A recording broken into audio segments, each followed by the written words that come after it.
And welcome back to the SuperCaZt. Here I am, at long last, Steve Z, the man who put the Z in SuperCaZt.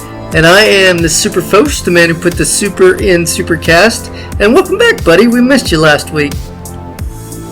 Yeah, I can't really explain what happened to me other than just like the worst case of allergies. Oh, yeah. I didn't even think I even got allergies anymore because I really haven't been wiped out this bad in years. Yeah. But I was on my butt. I actually drank this super energy drink right before we were supposed to record, and it had no effect on me. Oh my gosh. I was asleep in the next hour, which is kind of crazy to think about. That is insane, man. Well, we're glad you're healthy and back with us, man. Yeah, I'm glad to be back because we have a lot of topics here to talk about, and some of these are going to seem kind of dated. You're like, why are you talking about this? This happened like a month ago. But it's because we haven't got to a SuperCaZt Extras episode in a while. So here we are. Yeah, and if you're not familiar with the SuperCaZt Extras, what it is it's just basically we talk about a few random topics that we normally don't get around to, and they are very much a variety sort of grab bag thing. And indeed, it's a fun show to record it because it's more laid back, and that's why you're going to hear more just kind of, I don't know, just slowing down with our speed, just letting that conversation happen, but a lot of fun. Let's get into it. Let's do it, man. So the first topic that I have is something that, I don't know, I was just thinking about it recently, and that's a game from our past. And that is a game on the original NES. It happened sort of late in its lifespan, but we still played the heck out of it. And that is Battletoads. So, you know, the only time I ever remember playing that game is with you. I don't think I ever knew anybody else that had that game. I certainly didn't have it. My brother didn't have it. So I think the only time I ever played it was at your house. Yeah, I mean, I got it because my cousin got it for his birthday, and we played it on his birthday, and I was like, I gotta get this game. I really like it because it's sort of a Ninja Turtle knockoff, but not really. It is. I mean, you got your toads that go through various levels. They... I think they fight like against an evil queen and all that. And I don't know. I think it's a very unique game because it's insanely hard. Yeah. And we didn't think that at the time just because pretty much every Nintendo game was insanely hard. Yeah, we were 5 guys. Give us a break. Yeah, so it's really tough. And like when you see it on like list of hardest games ever, it's usually up there. Did it ever have a sequel? It did on Super Nintendo, and it was a lot easier. Right. I actually played that one, and I played the sequel to that sequel, where they team up with a Double Dragon characters. Oh wow! Which is pretty fun. But this game, if you've never played it before, it starts off as a beat 'em up, which not too bad. We played a lot of beat 'em ups back in the day, like Double Dragon. Yeah, I just mentioned Double Dragon. Oh my gosh. Of course, the Ninja Turtles arcade game, and just various other Spider-Man games that came on Super Nintendo. That was just kind of like a fun type of game to get into when you were a kid. Just press buttons, see how far you can get. So that's how Battletoads starts out. Right. And that first level, it kind of sucks you in because you're like, man, this is so much fun. It is. Your fist gets really big as you punch the guys in the face, knock them across the screen, and then it gets hard fast. Bad, yeah. Especially if you're on 2-player mode. Oh my gosh, yeah. So that's something to talk about. What was it like playing this game with 2 people? Oh man, I just remembered when you said it was a really hard game. That's the one thing I remember about it. Is man, this is insanely hard. I mean, and again, like we said, we were 5, so it was probably a little bit harder because we were 5. And like you said, it reminded me of the Ninja Turtles game, which I got a reminder of that game the other day. I saw it online. Remember how hard that game was? It was. No, I still can't get very far in that game. I think the farthest I've gotten is level 4. The Battletoads was interesting because, like I said, I didn't ever play it anywhere else but your house. I didn't know anybody else that actually ever owned it but you. And it was like, I was excited to play it, and then I would get less excited as we played it because it was so freaking hard, and I was like losing the fun out of it at that age. So yeah, it's very challenging, especially when you play as two players, because you can actually hurt each other. Yes. Like it's so easy to just like kill the other player accidentally, especially on the second level where you can turn like into a wrecking ball and knock out the other player. Which comes in handy when you're by yourself because you can knock out the enemies with that way. Right. But your other partner's in there that you might knock him. Plus, like your hearts don't replenish whenever your partner's character dies. So like you could get like halfway through the level and your other player just like dies all of a sudden. And you're like, okay, I guess we're going back to the beginning again. I don't know. I think it's one of those that it requires the utmost of cooperation. Right. I think it's one thing. It probably actually helped us as friends, like get closer because we had to coordinate so much to get anywhere in that game. Yep. And that's kind of a sad thing about games nowadays. Is you've lost that co-op, two-player mode that used to be so prevalent when we were kids. Really, it was. Yeah, especially like Twisted Metal. I mean, oh my gosh, yeah. That was so much fun because very similar thing. You shared lives with one another, so you had to like really look out for the other player and try to help them out. I saw a clip of Twisted Metal 2 the other day, man, and I was like, man, I'd love to play that again someday. Still can. It's on, I guess, PS Classic or whatever. It's true. But yeah, Battletoads was a very... Did you... I don't think we ever did it together, but did you ever beat it yourself? No, I will never be able to beat that game. I got it on my NES Classic right now just because I downloaded the emulator, and I have gotten farther than I did as a kid, but not much farther. Okay. It's just unforgivable. I think you have to just play the same levels for a month or so to actually make any progress. Now, a few years later, a game came along on the next generation of Nintendo called Super Nintendo, called Donkey Kong Country. Now, Donkey Kong had its beginnings on the regular Nintendo, but I think it exploded with this game, wouldn't you say? Yeah, this game was just mind-blowing. It had new graphics that were just state-of-the-art. It had like a special chip on the cartridge that like expanded the graphics of the Super Nintendo. And this was also a great two-player game. Yes. A lot less frustrating, by the way. Yeah, it's more doable. Yes. Because when you die, it's not the game beating you, it's more you just made a mistake, which makes you want to play it more. It did have its hard parts. Don't get us wrong. It did have its challenging part, but man, that game was just so fun. You know, especially the minecart level. Yeah, the minecart level's awesome. I don't know. The whole game is very engrossing. I love the music in it, and I like it one because anytime you run into some trouble, and I don't know why we didn't like use this more. I guess this shows you the difference between me as an adult playing this game and me as a kid playing this game. But you can actually use like the little airplane and go back to the early levels and just get tons and tons of lives. That's right. I remember hearing about that later on. I don't know why we didn't do that, but no kidding. But I did that, and that's actually how I beat it at the beginning of the pandemic. Wow, that's cool. Yeah, I felt so accomplished. I finally beat Donkey Kong Country. It just took me 30 years to do it. Oh man, I wish I would have been there to see that, because that would have been something. Yeah. So yeah, we had some really cool games back in the day.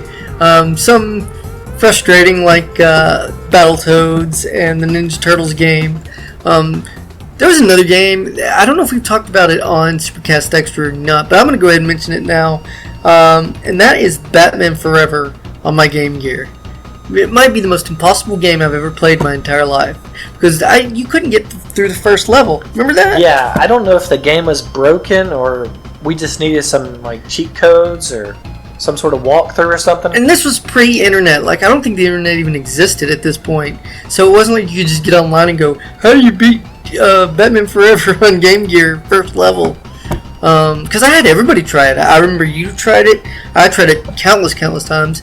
And then I took it to my grandparents' house on Christmas, and my way older cousin, who was probably in his 20s at that point, tried it, and he got the same way. So I don't know. I still don't know. Nobody knows. I mean, I'm sure somebody out there is beating it.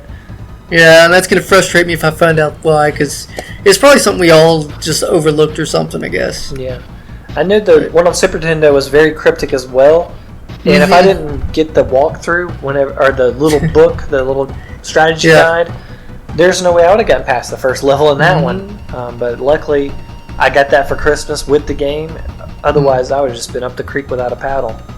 Right. So again, like we said, there's some difficult games back in our past and growing up, and made all the more difficult because, again, we didn't have easy access to cheat codes or, whatever that would get you through whatever you're trying to get through. So it was a different time, I guess. Yeah. And I was going to ask you about this. So, like, when you're playing a game now and you get stuck on a part, how soon do you wait before you look online? I try not to do it like right then, because I'm like, that's just too easy to go in there, because you can find an answer within, a couple minutes usually. But the other day, and I can't remember, what game was it? I guess it was one of the Arkham games or something, and I couldn't pass a part of this Arkham game, and I really did try to not look it up, because I'm like, I'm going to figure this out. And I never could, so after about 30 minutes of trying, I then looked it up, and then I was like, oh, okay, you got to do this, and then went on. So I gave myself a little time. But what about you, man? Yeah, so this is something I've gotten really bad at over the years, because I used to never look up anything, because I guess I had more patience and I'd had more time to spare. But now, since I have so little time to actually play games, if I ever get to a point where I'm stuck, I'm like, forget this, I'm going to just cheat. I beat this game once before. I'm just going to look up how to beat this puzzle, because I don't feel like figuring it out right now. I mean, sometimes if the puzzle's really easy, I'll sit there and plug away at it. But if it's just frustrating and I'm like, I don't want to spend 20, 30 minutes trying to figure this out, I'm just going to look it up. Yeah. Do you ever feel bad for looking stuff up, or are you just like, I don't care? Whatever. No. Let's go. Just because sometimes that stuff is kind of just taken away from the overall experience. Yes. And I'm ready to get back to the good parts. Exactly. Yeah, and it's not like I want to look up and do the whole game and somebody, go here, go there, do that. I don't want people to walk me through the entire game. But if I run into a spot that's, giving me a little trouble, I look up what the trouble is, and then I, move on. So I don't feel guilty at all about it at this point, anyway. Yeah. I mean, you could call us slackers, but hey, it is what it is. Yep, that's true. That is very true, sir.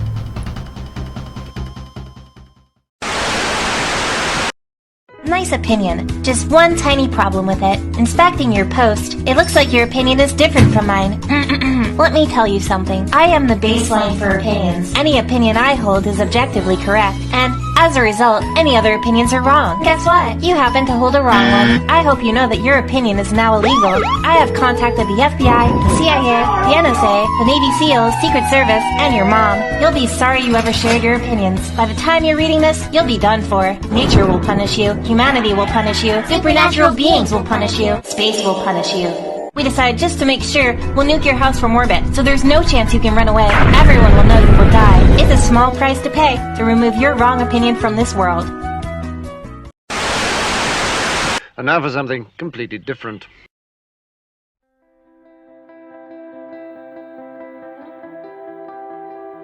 Welcome back to SuperCaZt Extras, you guys. I am the SuperFosh, along with Steve Z, in case you forgot. Yeah, exactly. And next on what we'd like to talk about, like I said, we just talk about what's on our minds, what we've been thinking about, and there's something out there that I know I've talked about with other people, and I would love to hear your input, Steve, because I think we've talked about it a little bit off air a couple times, but it's the term called film bros. And if you're not familiar with that term, that's basically people that they think they know everything there is to know, either about a movie, a genre of movies, or I guess anything related to movies. And just want to discuss that. Steve, does anybody come to mind? Now, you don't have to say names, we don't want to embarrass anybody, but does anybody come to mind when you hear that term, film bro? Luckily, I don't know anybody like this. Right. And it's one of those deals that at one I'm going to add a little bit to our definition too. Sure. So it's not only that they feel like they know everything, it's just like your opinion's wrong. Right. Your opinion's not valid. Their choice of movies is better than everything. And then when you actually start looking into like what kind of movies they're into, it's very shallow. It's like some of them are really good movies, but at the same time, it's kind of like your basic film school 101 movies. It's like your usual directors, your Kubricks, your Scorseses, your I guess we'd throw in Tarantino in there and all that stuff. Right. So it's very like surface level stuff, and these people think that it's just their opinion's the best, and Fight Club's the best movie ever, and all that stuff.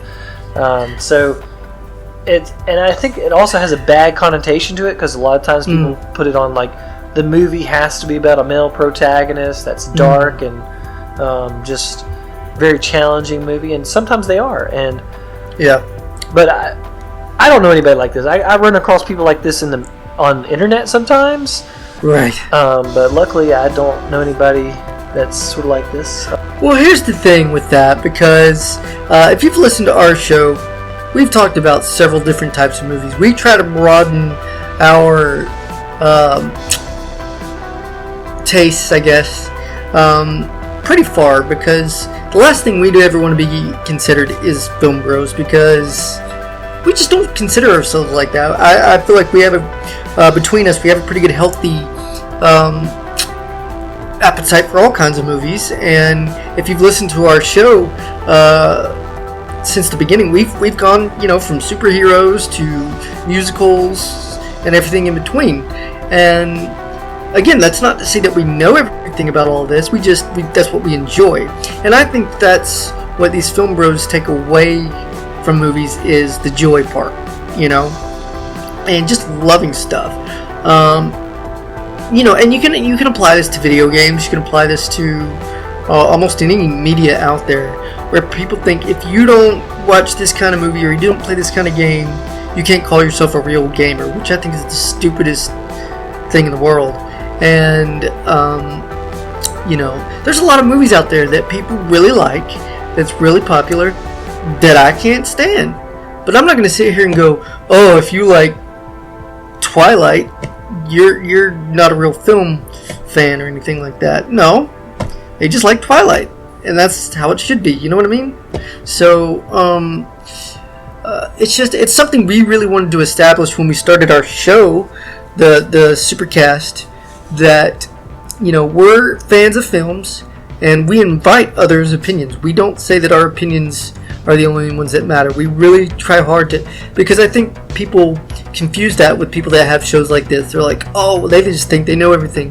No, we don't. We really don't.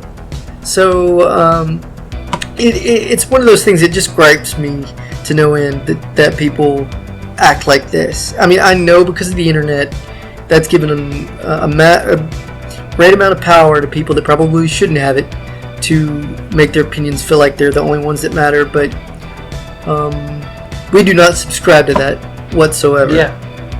Yeah, and it's bad that I was watching that video from Eyebrow Cinema that kind of talked about this concept. At first, like 5 minutes in, I'm like, oh crap, I might be one of these guys. Just because they're talking about these movies that I kind of like, like The Godfather and all of Tarantino films. Right. But then the more I watched, I'm like, wait a second, no. I actually like comedies and even romantic comedies, and then I like musicals. I like everything pretty much. Right. I'll give anything a shot. Sure. So I think that's why you and I were a little bit different, because we do have an eclectic taste. We do. And I'm pretty sure, I mean, we've talked about it several times on here. We have our guilty pleasures, if you will. Are the movies that are like, I don't care if anybody says this is the dumbest movie ever. I like it. Right. I will defend it, that sort of thing. So I think that's a good place to be. And as you're saying, it adds a lot more joy to it. I think it's not good to poo-poo on what other people like. And I'm going to have different opinions than a lot of people. And this is, I guess, the last thing I want to talk about is this concept. Do you ever think that you might be a contrarian in some cases? Like, what do you mean? So, like, let's say everybody loves this one movie. Okay. But you're kind of like, no, I don't think it's. I think it's kind of overrated. Yeah, I mean, I'm sure that there's movies like that. But there again, I wouldn't just shame people for liking it. I wouldn't go on the internet and go, oh, if you like that movie, then you don't know what a real movie is, or, something foolish like that. Because, as you said, there's probably a movie that I like that somebody else would say the same thing to me, and I just don't think that's fair. So, it's like Coach Bolin said in elementary school, treat people the way you want to be treated. So I try to say, if they like this movie, and I don't like this movie, that's okay. I mean, even between you and me, man, we have our difference in movies that we like and don't like, and there's movies you like that I don't, and vice versa. Yet we're still friends, and we still host a show that talks about movies. So I think that we have a very healthy, film relationship as far as that goes, and are able to respect each other's choices as well as everybody else. Definitely. And I don't think I'm a contrarian. I think when I watch a movie, I feel what I feel. Yes, I'm looking at it from an aesthetic point of view. I'm looking at it from like a critic's point of view, but I'm also using my heart and my, do I connect with this movie? And that's why sometimes I can like a movie on one level, but on a different level I will cut it down a little bit just because it doesn't really connect with me in the way that it does a lot of critics and people out there that really love movies. That's the thing about it, is whether it's movies, music, TV shows, whatever form of media out there that somebody likes, if it means something to somebody, and if it's special to somebody, and it maybe got them through a tough time in their life, or reminds them of a family member that they no longer have anymore because they're passed away, or something like that, then who am I to say, oh, if you like that, then you're not a real fan of whatever. So I that's something that I'm really, if you can't already tell, passionate about, as far as people coming up to other people and going, oh, you're not a real fan because you like whatever. And I hear that within music, within movies, TV shows, all that good stuff.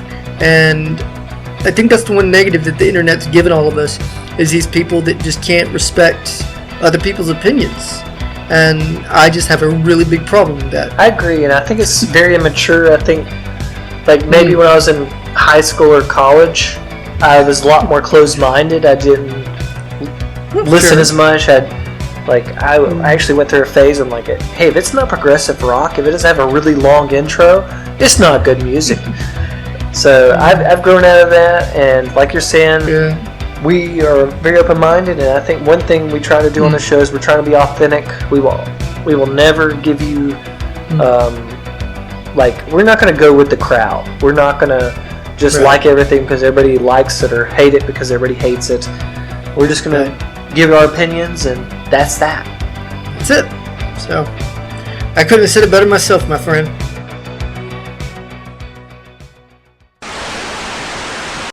Tonight, as we come to the very heart of Hollywood, we sense a strange, overwhelming excitement.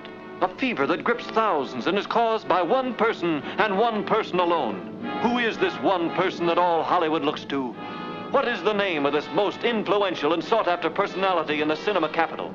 Is it a bright star in Hollywood heaven? Is it a dictatorial director or a financial tycoon? No, it's just little Oscar, the Academy Award presented annually for the best acting performance of the year. Yes, tonight is the big night. And here is our invitation to you to attend this exclusive and notable gathering.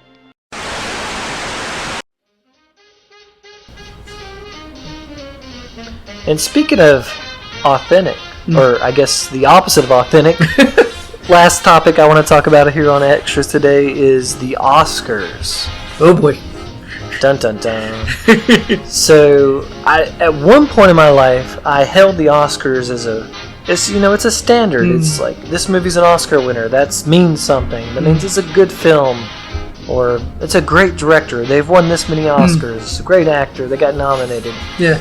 But, as I've gotten older, I've kind of changed my mind a little bit, but especially after this year, I learned how voting is done with the Oscars, and I must say, it has totally changed my mind about how I look at these awards. All right, enlighten me, my friend. Okay, so you get your nominees right off the bat. Right. Do you know how these nominees are determined? It's messed up. Okay, so each studio sees the topics, and they pick the few films they want to nominate, and they basically create these ad campaigns. They're called For Your Consideration. And they say, like, this movie should be recommended for Best Picture. This movie should be for Best Actor or whatever. And they send these off to the Oscar voters. And these Oscar voters, there is no way they can watch all these movies. Right. And that's why they just go off these For Your Consideration votes. They're like, okay, sounds like this is a pretty good movie. I guess I'm going to put this guy down for, like, Best Actor or something. Right. I watched part of that movie. I think it was pretty good. So, like, a lot of these voters don't sit down and watch these movies. Like, I always thought that they sat there and I watched all these great movies this year. These are the Best Picture nominees. Yeah. But no, it's all corporate. It's all determined by these people that push these movies. And I don't know. It takes a lot out for me. And that's why you get these head scratchers sometimes. Like, there's always those that everybody always circles and says, how did this win this award? Like, I think a few years ago, Bohemian Rhapsody won for Best Editing. And if you actually sit down with an editor, they're like, say, this is the worst edited movie ever. They have 120 edits in this, like, 60-second like scene where nothing's happened. They're just talking, but they're just cutting for the sake of cutting. And it doesn't add anything to it. And so, like, it's a lot of stuff like that. And I like to think of this movie called Free Guy that won, or it didn't win, but it was nominated for Best Visual Effects. And if you actually sit down and watch that movie, the effects are like, it's like PlayStation 2 quality or something. I mean, what do you think about all this? Is this blowing your mind? Or? You know, it doesn't surprise me at all, because I think, like, with music, in the Grammys, I think it's a lot the same way now. It's not like everybody can listen to every album that comes out and go, oh, yeah, this is the album of the year for sure. Especially now with online stuff, and with movies too, because so many movies are now streamed online and, released just online and that kind of thing. I think there's probably a lot of movies out there that don't get any kind of consideration that probably should. And that's just because either A, they're not promoted enough, or I don't know what. But yeah, I am a bit surprised by what you're talking about, but again, not really. So that's really interesting. Very interesting, actually. Yeah, and it's weird because you mentioned the magic word there, promoted. Right. And I know that this was something I should have remembered this. I remember the early 2000s, they made a big deal about Miramax. Right. And how the Weinsteins could basically market a movie and it would be like almost considered for Best Picture every time. Like, the most famous example of this was Shakespeare in Love. Won Best Picture. And then if you watch that movie now, you're like, what? How did this movie win Best Picture? It's not even that good. And it was just the hype. It was the marketing behind it that got it that recognition. Well, it kind of makes me think about what my play director said about Elvis Presley back in the day. He said, you know why Elvis was so successful? And we're like, no, why? He goes, Colonel Parker, because he was promoted the crap out all the time, and he went everywhere and did everything, and probably helped with him dying early because he was just go. And I think you could say the same thing about certain movies. They're put out there, and they may be good, they may not be good, but because of the promotion, like you mentioned with Miramax, then they're just going to say that they're good just because that's what somebody said, basically. Yeah, it's really messed up, and I guess it is. One thing that makes the Oscars even less of a deal is who actually would sit there and watch this for 3 hours now? I don't know. You can just look up the results at the end of the night online. Exactly. It's just, I don't know. I know in this day and age, our time is very valuable, we have so much stuff that we could be doing, so many games we could be playing, so much stuff we could be watching. Right. Plus, obviously, spending time with our family, our friends, and all that. Why sit down and watch the Oscars for 3 hours? Especially now that we know they kind of might be. I'm not going to say rigged. I'm just going to say they're not authentic in how they determine their nominees, and they're actually voting and all that. Right. I mean, it's like I said, it's all a big sham, I think, and whether you're talking about the Grammys or the Oscars or whatever, I think it's just all a big sham, really, honestly. And I definitely don't base my movie taste on who won Best Picture. I might like that movie just by coincidence, sure, but I may not. And I really think, like we said before, the internet's full of opinions. We're part of that, I guess, because of our show and everything. But as we've said times before and time again, our opinion is just our opinion. We're not trying to make people believe what we say is true, or, coerce somebody to like something that they don't, or vice versa, whatever. But there's a lot of people that do that. They make you want to think, oh, if you like this movie, then you're not a fan, as we said with the Film Bro thing earlier. So you just got to be careful out there these days, and like what you want to like. Don't worry if it won Best Picture or didn't even get nominated, because what does that really matter at the end of the day, Yeah. Like what you like for the reason you do. And I guess that's a better positive spin to put on this as we finish off this SuperCaZt Extras. And I just want to thank you guys for joining us for this. This was a neat little conversation looking at a few different topics, and got a little few things off my chest too, so that was nice. Well, I'm glad you feel better, because I certainly do. And guys, before we head out of here on our SuperCaZt Extras, just want to remind you, we do have social media. We are SuperCaZt with the Z on Twitter. Just look up SuperCaZt with the Z. On Facebook, look up our Facebook group, SuperCaZt with the Z. And we are on Spotify, so just go to Spotify.com, search SuperCaZt, and all of our episodes, the extras, and our main show will be on there. And we look forward to having you guys comment if you have any suggestions for our main show as far as movies or anything you want us to talk about. Let us know. Again, that's SuperCaZt with a Z on Facebook, Twitter, and of course all our episodes are on Spotify. And thanks for joining us yet again. We'll catch you next time on the SuperCaZt.